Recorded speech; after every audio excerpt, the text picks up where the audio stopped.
The engine starts out with the normal summon of Aleister the Invoker, and then uses effect to search Invocation from your deck. Then link off Aleister into Salamangreat Almiraj, and then that into Secure Gardna. Activate Invocation to fuse away Gardna and the Aleister in your graveyard for Invoked Mechaba. Finally, use Invocation's graveyard effect to shuffle itself back into the deck to bring your Aleister back to your hand from the banished zone. For turn 3, you can then use Aleister to go into either Invoked Purgatrio or Invoked Augoides to clear your opponent's field and attack for game. Now, the ratios for this. The most common way to run this engine is with 3 Aleister the Invoker, 3 Magical Meltdown, 1 Terraforming, and 2 Invocations in the main deck. For the extra deck, you run 2 Invoked Mechaba, 1 Invoked Purgatrio, and 1 Invoked Augoides for fusions, and 1 Salamangreat Almiraj, plus a Secure Gardna for links. Now, the Invoked engine has been a staple in decks that don't require the normal summon pretty much ever since it was first released. It provides you with interruption, field presence, and follow-up all in one neat cohesive package. Aleister the Invoker is a level 4 Dark Spellcaster which fetches you Invocation from your deck when it's normal summoned or flip face up. It also has a hand trap effect, where it can be sent from your hand to the graveyard to boost the attack and defense of a fusion monster you control by 1000 each until the end of the turn as a quick effect. Though it may look unimpressive at first, as there isn't a lack of +1 normal summons in the game these days, there's a reason why normal summon Aleister is one of the most iconic phrases within the community. The rest of the engine works so extremely well with this card that if you see Aleister resolve on turn 1, you will see it resolving again and again while there's still fusions in the extra deck to make. Magical Meltdown is the archetype's field spell that searches Aleister the Invoker from your deck on activation. It also makes it so that your opponent cannot negate the activation of your cards or effects that would fusion summon a monster, and makes your opponent unable to activate cards or effects when a monster is fusion summoned. In short, this means your opponent cannot negate your fusion summoning cards with something like a Solemn Judgment, and also they cannot trigger cards in response to your monster's summons, such as a Torrential Tribute. Since this card protects all of your effects which would fusion summon, the Invoked engine goes extremely well with other fusion cards like Fusion Destiny. The only downside of this card is that since it protects only the activation of your cards and effects, your opponent can still use Ash Blossom and Joyous Spring on fusion spells that use materials from the deck, because Ash negates only the effect and not the activation. Terraforming is the 4th copy Magical Meltdown, as it grabs another field spell from the deck. Consistency is always king, so you always want to max out on the best cards in the engine. Invocation lets you fusion summon a monster from your extra deck using monsters from your hand as materials. However, if this card is being used to fuse into an invoked monster, you can also banish monsters from your field or either player's graveyard as a fusion material. It also has a graveyard effect, which lets you add back a banished Aleister the Invoker to your hand by shuffling Invocation back into the deck. Modern fusion archetypes just can't function without broken fusion spells to make up for how inherently minus the mechanic is, and Invocation fills that bill quite nicely.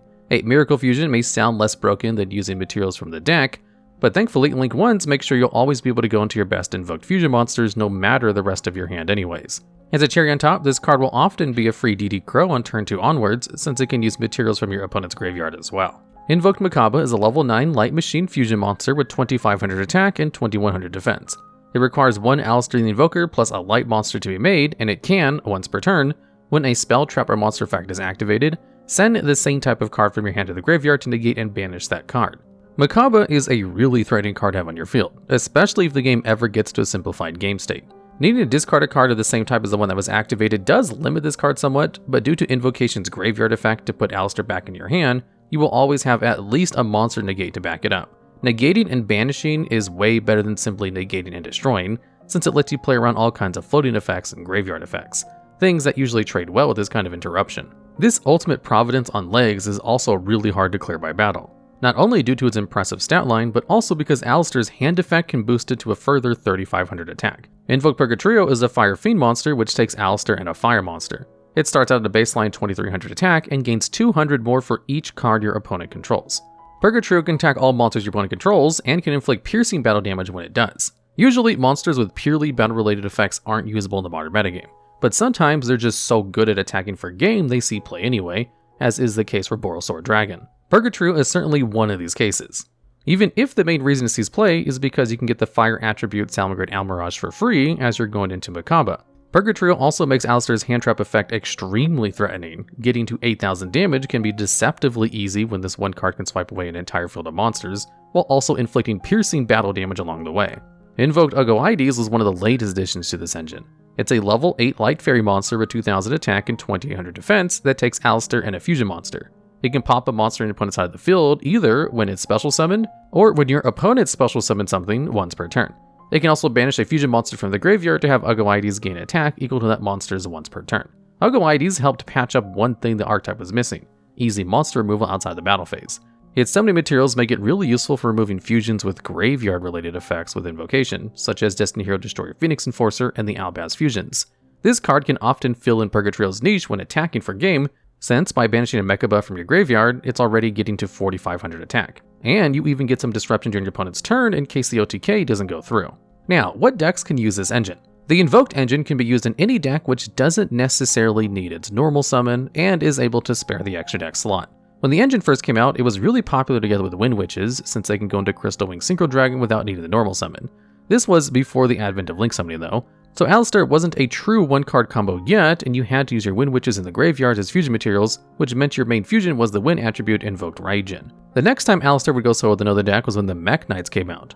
They synergized so well with Aleister because not only did they not need their normal summon, their summoning condition was also easily set up by the invoked cards. By linking into Almiraj and setting the invocation in the same column as the extra monster zone, you'll have all of your Mech Knights live, even with your opponent having an empty field. The last time Aleister was with a tier 1 deck was in Invoked Dogmatica Shaddoll strategies. These three engines just had an unparalleled level of synergy between each other, and were all powerful enough to each demand an answer from your opponent to the point where they'd rarely have the hand traps to answer all of them. Aleister the Invoker not only enabled the Dogmatica summoning conditions, he was also a must-stop for your opponent, or else you'd have an Invoked Mechaba to protect the rest of your plays. Both Nadir's Servant and Shaddoll Fusion are +2s at the very least when resolving fully, and Mechaba now made it so the 2 negates were needed to stop them. Magical Meltdown also protected the Shaddoll engine like nothing else. If it's on the field, your opponent cannot negate your Shaddoll Fusion with something like Borreload Savage Dragon, and neither can your Shaddoll Schism be hit with Ghost Spell and Haunted Mansion. To make matters worse, since your opponent cannot activate effects on the chain that happens directly after a monster's fusion summon, they aren't able to respond to any of your Shaddoll monster's graveyard effects when sent to the graveyard for a fusion either, letting you break through boards easily. This strategy only got stronger with the eventual release of Destiny Hero Destroyer Phoenix Enforcer, which ended up replacing most Shaddoll cards in the main deck besides Shaddoll Schism. Now, these are just some of the most popular invoked variants throughout the years, but really any engine which is fusion-based and doesn't need its normal summon very much can play it. Decks running a branded fusion package benefit from it in the same way these other variants did, except ending on Mirror Jade instead of DPE.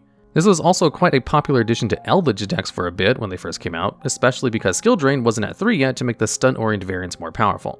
The splash ability of Invoked has always been one of its strongest assets, to the point where people were calling for it to get hit on the ban list a couple of years ago, because it was a bit boring to see this engine being able to be put in so many decks and give them a linear play into a negate for little investment. Even if that used to be the sentiment, this engine sees way less play these days. This is because Aleister's role has more or less been replaced by the Adventure engine, which pretty much directly power crept it. It can be used by decks which don't need the normal summon effect rather than the normal summon, which lets you use that in way more decks than Invoked. It doesn't take up extra deck space since they're all main deck cards, is better when going second due to Dracoback, and even gives you more bodies in the field which you can use for extra plays if you want. This relegates Aleister to being used in decks mostly for its fusion synergies rather than being the best generic normal summon in the game it once was. Now, as to variations of the engine. Mechaba is often the first thing that comes to mind when you think about the Invoked end board, but this engine actually has quite a few other decent monsters to end on, which sees way less play for one reason or another. Invoked Regen, the one which saw play with Wind Witches, has a quick effect Book of Moon, an effect which is still good to this day. It's a bit hard to fit it in these days, but it can still be a decent addition to Invoked decks since it can be made using either Drone Lockbird or Re-Shaddoll Wendy in Shaddoll variants. Regen also used to be played as a Warrior Extended in Goki and other Isolde Turbo decks when Instant Fusion was still at 3 copies.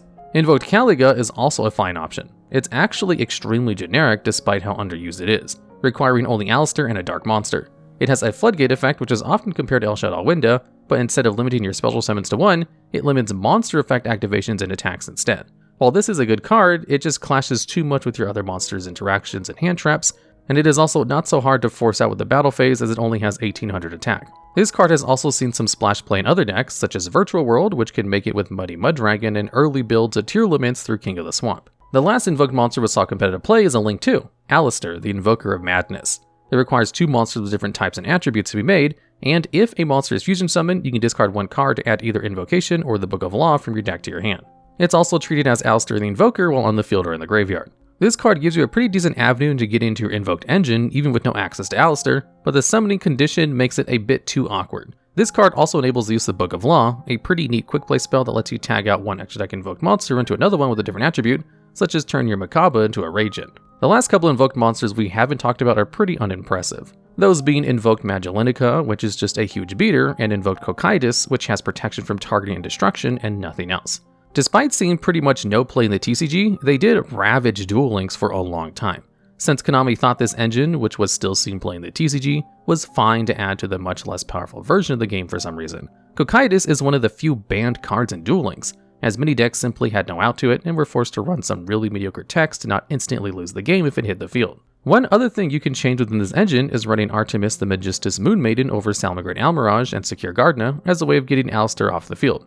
Artemis' effect isn't relevant, all that matters is that it's a Link 1 which requires a level 4 or lower spellcaster to be made. Although you do lose out on access to Invoked Purgatrio later on by going for it, it's a really good tool to save up one extra deck space in Invoked builds that don't mind sacrificing some options in this engine for more text than other ones. You can also save up main deck space by running a single Invocation instead of two. This has the downside of making you slightly less likely to play through an Infinite Impermanence on Aleister by having hard draw the Invocation, as well as the huge disadvantage of turning off your engine entirely if some banished effect gets rid of your only fusion spell. Alright, and that's how the Invoked engine works. If you know of any other uses for this engine or know of any other engine you'd like to see explained, be sure to leave it down in the comments below.